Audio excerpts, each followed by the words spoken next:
Nagiliw ko mga kapatid kay Kristo. Itong grupo po natin, mga retired po sa PNP, AFP, BGMP, Bureau of Fire, PIDEA at iba pa po. May mga active din, mga kapatid natin kay Kristo na mga gagawa ng Diyos sa iba't ibang dako, sa Canada, sa US at iba pa. Puri ng Panginoon sapagkat tunay nga na ipinapalaganap niya ang kanyang salita sa buong daigdig sa pamamagitan ng ganito sa ating soul. So, hiling ko po yung aking anak, na i-share niya itong screen upang sa ganun lalo nating mapakinabangan po itong tatalakayin po natin ngayon. Being, nakikita niyo mga kapatid, maliwanag po ba? So, ito po, ninais ko pong, ito ang tatalakayan po natin upang sa ganun, maalaman natin kung gaano kahalaga ang buhay ng tao sa pananaw ng Diyos. At dito yung kabuuan ng tao po, kabuuan, meaning po tayo. Ito po yung kabuuan po natin.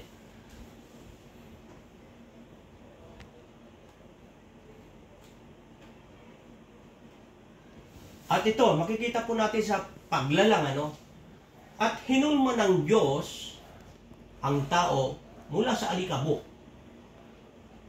sa lupa, at hininghan sa kanyang butas ng ilong. Ang hininga na papunta sa buhay ng tao. At yun ang tao ay naging buhay na kaluluwa. Makikita po natin dito ang tao nagmula sa alikabok. Yun po yung body po natin.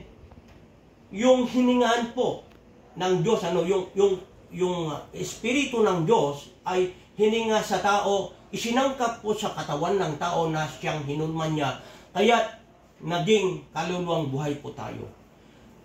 So makikita po natin dito ang pinaingatan ni Apostol Pablo, ang sulat niya sa mga taga-Tesalonika, unang Tesalonika 5:23, ang sabi niya ay ganito. Harinawa mismo ang Diyos, sabi niya, ang Diyos ng kapayapaan, pakabanalin nawa ang buong pagkatao po natin. Ang kabuuan ng espiritu, kaluluwa, at ang katawan. Na ito sana ang sabi po ng ganyan, keep blameless, ibig sabihin, walang kapintasan, sapagkat nababatbat na po natin ang nalalapit na pagdating ng ating Panginoong Kristo. So makikita po natin, tayo po, kagaya po sa atin, tumanggap na po tayo sa ating Panginoong Kristo. Ibig sabihin, nakwas na yung kasalanan po natin.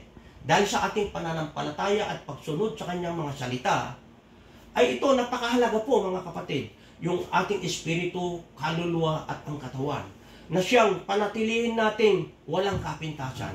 Ibig sabihin po, walang perpekto po sa atin, subalit tayo'y buong sikap ng ating buong buhay ay may kabanalan sa pananaw ng Diyos. At ang sabi po dyan, malapit nang nakikita natin na babat-bat yung pagdating ng ating Panginoong Kristo ay walang magpupuri tayo at walang may ipipintas po sa atin. Alam nyo po, itong nangyayari po ngayon sa mundo po natin, ito po yung sabi po ng Biblia, ito yung sign na malapit ng pagdating ng ating Panginoong Kristo. Mateo 24:6, ang sabi niya yung gera laban sa bansa sa bansa, nagkakagera po, Lucas 21:11, yung mga lindol, kagaya po itong nangyari nung nakaraan, Myanmar, Bangkok, libo po ang namatay dyan. At ang Mateo 24:12, sabi niya, laganap ang kasamaan. Makikita po natin, mapupusok ang mga tao ngayon, Recently, yung road rage sa Antipolo, makikita po natin. At dito, ang sabi po ng Biblia, maghanda po tayo, humanda po tayo, sapagkat ito na yung mga time na mapanganib. At ito ay yung mga signs, palatandaan ang Panginoong Kristo ay malapit nang babalik. Bukod pa doon, ang sabi po ng Biblia, itong panahon po natin, yung huling kapanahonan, last days, 2 Timothy chapter 3, verse 1-5, ang sabi po dyan, makikita po natin yung pag-uugali na ng mga tao. nag-iiba na po yung pag-ugali ng mga tao. Maibigin sa salapi, walang kabanalan, walang pag-ibig sa kapwa, mababangis. Hindi maibigin sa mabuti, kundi maibigin sa kalayuan. Yun po ang mga buhay po natin na nababatbat, at yun po ang palatandaan, mga kapatid, na itong kapanahonan po natin, itong tinatawag na last days. So, alam niyo po, tingnan po natin, ano ba itong katawan lupa natin? Ano ba itong kaluluwa ng isang tao? Ano ba ang espiritu ng isang tao? The nature of three human components of human being. Makikita po natin, yung katawan po natin na siyang hinurma ng Diyos, nandito po yung, ito po yung five senses natin, yung sight, hear, smell, taste, touch. Yun po yung body po natin. Ano? Yung nakakita, nakakarinig, nakakaamoy, may panlasa, at yung nadadama po natin, yung paghawak sa ating katawan. Ano naman itong katawan, kaluluwa ng katawan ng tao? Tayo po yun, yung karakter po natin, na itong kagustuhan kung anong gusto po natin. Yun yung kaluluwa po natin, motivation ng kaluluwa po natin. Whether masama o hindi, yun hindi ang pinapakilaman ng Diyos eh. Ito po yung nakakasala sa madaling salita. Ano yung kaluluwa po natin? Nandito po yung intellect po natin, yung mind, yung thought, yung emotion po natin, yung feeling, yung passion po natin, yung conscience po natin, ito po yung soul po natin. At ano yung espiritu ng tao? Yung eagerness po natin, ito yung nagmo-motivate sa atin para lumapit po sa Diyos. Yun po yung espiritu po natin na binigay ng Diyos. Yung nakakakilala po natin sa Diyos. Yung discernment, alam po natin yung gagawin natin upang sa ganun makalapit po sa Diyos. Communicate with God. Ito yung nagmo-motivate po sa atin upang sa ganun lumapit po sa Diyos. Ito yung espiritu po natin. Yung revelation po natin, yung nahahayag, ito yung peaceful natin po. Patungo sa Diyos, yun po ang espiritu po natin. So yung component na yan, yun po ang wholeness ng katawan ng isang tao. So ito, tanungin po natin, ano bang status ng katawan ng tao? Yung status po niya ay ganito. God created mankind. Ito po yung hinurma ng Diyos. Nagmula sa alikabok, ginawa niyang minolde po. Ito, sa atin po, yun po yung create po sa atin, yung ating katawan. In His own image, in the image of God, He created them. Yung lalaki at babae ay nilalang ng Diyos. Yung lalaki po, minolde niya, galing sa putik, hiningayan ang butas ng ilong at nagkaroon po ng kaluluwang buhay. Yung babae po, galing po sa tadyang ng lalaki. Kaya't alam niyo po, ayon sa Biblia, yung kaalalay natin sa buhay, yung babae po sapagkat galing sa tadyang po ng lalaki. Genesis 3:19, ang sabi po diyan, nung nakasala na po ang tao, sabi diyan, by the sweat of your face, you shall eat bread. Ibig sabihin po, nung nakasala na ng tao, ay wala na sa paraiso ang kanilang buhay po noon, na buhay mayaman po sila doon, walang paghihirap. Pero nung nakasala na ang tao, nanggagaling na po sa pawis natin ang ating ikinabubuhay. Yun po ang sabi ng Diyos sa mga lalaki, hanggat ikaw ay bumalik sa lupa na siyang iyong pinanggalingan. Sabi niya, for you are dust, and the dust you shall return. Kaya yun po ang katayuan po ng katawan po natin. Ecclesiastes 3:20, ang sabi po, all go to the same place, all come from dust, and to dust all return. Pansinin po natin, alam niyo po ang tao, yung katawan po natin, parang hayop lang po, pag namatay po sila, magdidikay ang kanilang katawan, Ganon din po sa atin. Yun po ang pagkalalang ng Diyos. Ano naman ang status po ng human soul po natin? Yung kaluluwa po natin, mga kapatid. Ano ang status sa pananaw ng Diyos? Ito pong sabi dyan, Mateo 10:28, huwag matakot sa pumapatay ng katawan, bagkus matakot ka sa pumapatay ng kaluluwa. Ano pong ibig sabihin po nito? Tayo po, sabi nga ng Apostol Pablo for me to live is Christ and to die is gain. Alam niyo po, huwag tayong matakot. Yung tunay na Kristiyano, alam niyo po, hindi takot mamamatay, mga kapatid, itong physical. Ang katakutan po natin, yung ikamamatay ng kaluluwa po natin doon sa impyerno. Yun po ang maliwanag na sinasabi po ng Biblia. Sapagkat alam niyo po, itong kaluluwa po natin, yun yung subject ng kaparusahan po natin, mga kapatid, yung ating kaluluwa. Sapagkat ito po yung nagkakasala. Ano? Sabi niyan, sa halip, matakot kayo sa isang, ang tinutukoy po, 41, yung Diyos po, who can destroy both soul and body in hell. So makita po natin, yung subject ng punishment, yung kaluluwa po natin, tayo po yun. At yung katawan po niyan, pagdating sa impyerno, sabi po diyan, mapapalitan yung katawan na hindi nabubulok. So doon tayo matakot, mga kapatid at mga kaibigan. Kaya nga ang sabi po doon sa ating talataan, tayo mga tumanggap na sa ating Panginoong Kristo, yung nanampalataya, na nabago na po ang buhay po natin, isinuko na natin ang buhay natin sa Kanya, pangalagaan po natin yung kabanalan sa ating mga katawan, sa ating buong pagkatao, at yung paalaala po sa atin bilang mananampalataya na sa ating Panginoong Kristo. Ang sabi po dyan, Ezekiel 18:4, for everyone belongs to me. Ang lahat, sabi niya, ay nasa akin, sabi po ng Panginoon. Ang mga magulang, ang mga anak, both alike belong to me. At lahat ng bagay, sabi niya, at ang katulad dyan ay nasa akin ang sabi ng Panginoon. At yung the one who sins is the one who will die. Yung nagkakasala po, yung kaluluwa po natin, yun yung mapaparusaan, mga kapatid. At yun, ang sabi po nga, description, alam nyo po, doon sa kaparusaan na yun, wala pong kamatayan. At ang sabi po ron, doon sa dagatang apoy pong yun, ay nangangalit ang kanilang mga ngipin, gustong mamamatay, subalit hindi sila mangamatay. Yun po ang description ng Biblia, mga kapatid. So makikita po natin, mga kapatid, the nature of human spirit and the spirit of God. Magkaiba po yung espiritu ng tao at yung espiritu ng Diyos. Yung nilalang po tayo, binigyan tayo ng espiritu na siyang, alam mo, yung magmamotivate po sa atin upang sa ganon, ay lumapit po tayo sa Diyos. Subalit nung nakakilala na po tayo sa ating Panginoong Kristo, nung ibinigay na natin ang ating buhay sa Kanya, isinangkap po sa atin yung Holy Spirit.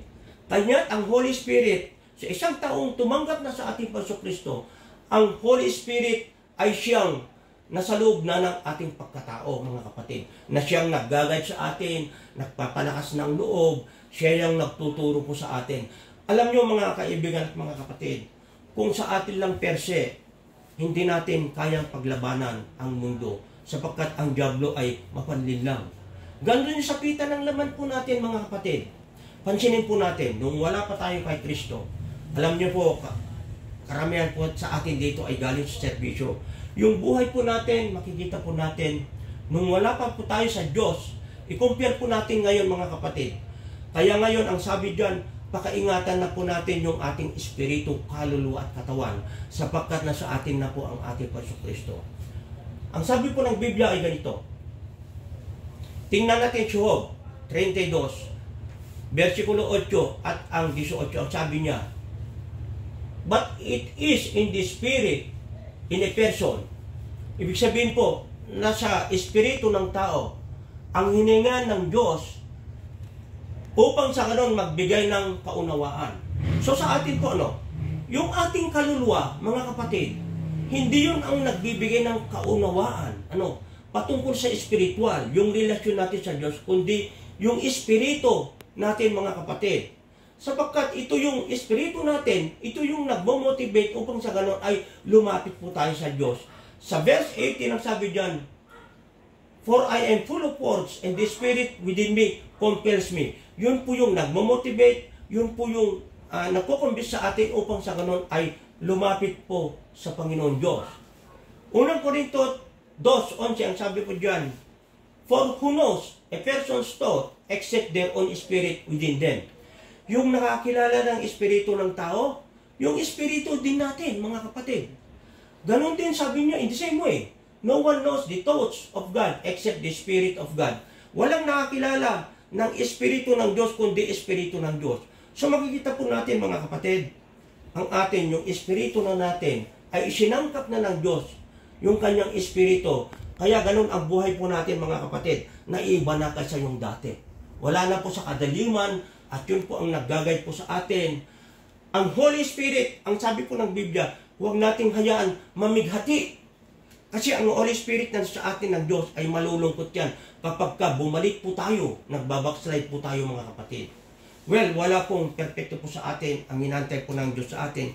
Kung nagkakamali po tayo, magsisi tayo, manumbalik tayo sa Diyos. Subalit, yung ating pagkakasala mga kapatid, huwag natin alagaan.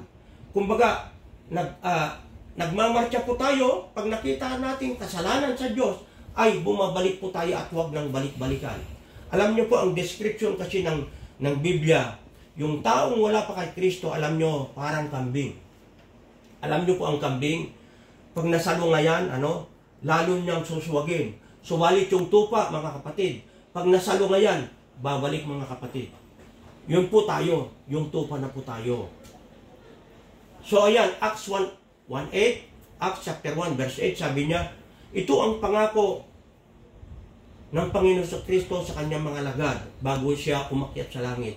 But you will receive power when the Holy Spirit comes on you. Sabi niya, yun pinangako. Sabi niya, nung bago umalis ang ating Kristo, bumalik sa kanyang Ama, sabi niya, ipinangako ang Holy Spirit. And you will be my witnesses in Jerusalem and in all Judea and Samaria, and to the ends of the earth. Makikita po natin mga kapatid, ito yung nagpapalakas po natin, ito yung power natin. Hindi ko malimut-limutan si classmate ko po. Sabi niya, as me and my house, sabi niya, we will serve the Lord. As me and my family, we will serve the Lord. Bakit kaya ganyan ang namumutawi sa kanya ngayon? Sapagkat naisangkap na sa atin po yung Holy Spirit po ng Diyos. Nagkaroon na po tayo ng power, nagpapatutuo na po tayo. Kaya, alam nyo, nasa kamay po natin, binigyan tayo ng knowledge, binigyan tayo ng lakas ng loob ng Diyos upang sa ganun, ay magpapatutuo po tayo upang sa ganun yung wala pa kay Kristo, mga kapatid, ay mahango po sila doon sa mapanganib na kanilang kinakatayuan po ngayon. 1 John 4:13 ang sabi dyan, this is how we know that we live in Him and He in us, He has given us of His Spirit. Kaya nakikilatas na po natin mga kapatid na ang buhay po natin sa ating Panginoong Diyos na sapagkat nasa atin na ang Holy Spirit na siyang naggagabay po sa atin. Nagpapalakas yung power po natin mga kapatid. So yan, Romans 8:16 sabi na, the Spirit Himself testifies with our spirit. Ayan, nagpapatutuo sa ating espiritu that we are God's children, mga kapatid. Kaya ayan ang atin, anak na tayo ng Diyos mga kapatid. Kaya pangalagaan natin, anong sabi po doon sa doon sa teksto po natin, ay pakaingatan po yung ating espiritu, kaluluwa at katawan mga kapatid. Dahil kasama natin ang ating Panginoon Diyos. Alam nyo, ako po, sinasabi ko lang po, yung sinasabi po ng Biblia, hindi nang galing sa aking sariling unawa. Status of life without Christ, alam niyo ang katayuan ng buhay. Pag wala si Kristo ang iyong buhay, ang sabi po ay ganito. Ephesians 2:1-3, ang sabi niya, in the past, you were spiritually dead. Nung nakaraan yung dating buhay po natin, patay tayo sa espiritu. Bakit? Because of your sins and the things you did against God. Ibig sabihin po, dahil yung nature ng buhay po natin yun. Ikinagagalak pa natin mga kapatid pag nakagawa po tayo ng mga bagay-bagay na hindi kaaya sa Diyos. Bakit kaaya-aya po sa atin mga kapatid. Hindi kaila po mga kapatid na kagaya rin sa akin ng araw. Marami rin akong mga experience nung wala pa kay Kristo na makasanlibutan. Kagustuhan ng laman na siyang very proud po ako sa sarili ko, mga kapatid. Subalit ngayon sabi niya, yes, in the past, you live the way the world lives. Nung nakaraan natin, namumuhay tayo sa mundo, nakagaya ng mga sanlibutan, following the rule of evil powers that are above the earth. Sinusunod natin noon ang kaharian ng diablo, mga kapatid. Sinusunod natin, mga kapatid. The same spirit is now working in those who refuse to obey God. Ganon din ang Espiritu, yung mga taong hindi pa, mga kapatid, na sumusunod sa ating Panginoong Kristo. Kaya itong mga pagkakataon ito, mga kapatid, tayong nakakilala na, magpasakop po tayo. Magpagamit po tayo, mga kapatid, upang sa ganon, especially to our friends, relatives, mga kapatid. You can just imagine ito ngayon sa buong mundo, nagagamit po tayo. In the past, all of us live like them, trying to please our sinful selves and doing all the things our bodies and minds wanted. Ginagawa natin noon ang mga kagustuhan ng laman natin. Hindi natin kinikilala ng mga kapatid na kasalanan sa Diyos. Bakit? Wala pa sa atin ang Holy Spirit. Ang buhay po natin wala pa ang relasyon kay Kristo. So we should have suffered God's anger. Kaya nararapat sa atin, mga kapatid, pag hindi tayo nakaalpas po doon, yung ngalit ng Diyos ang dapat po tayo doon. Because we were sinful by nature, we were the same as all other people. Ganun po, mga kapatid. Pero thanks be to God, mga kapatid, nakaalpas po tayo. Makikita nyo, napakabait ang Diyos po sa atin. John 14:8, sabi niya, ito, Jesus answered, I am the way, the truth, and the life. No one comes to the Father except through me. So makikita po natin, mga kapatid, si Kristo lamang ang daan ng kaligtasan. Sabi niya diyan, ako ang daan at ang katotohanan ng buhay. Walang makapunta sa aking Ama, kundi sa pamamagitan ko. Alam nyo, mga kapatid at mga kaibigan, alam nyo, pagdating sa akin, nakikita ko ng isang tao ay mananampalataya Kristo at naniniwalang siya yung Diyos na tagapagligtas, mga kapatid.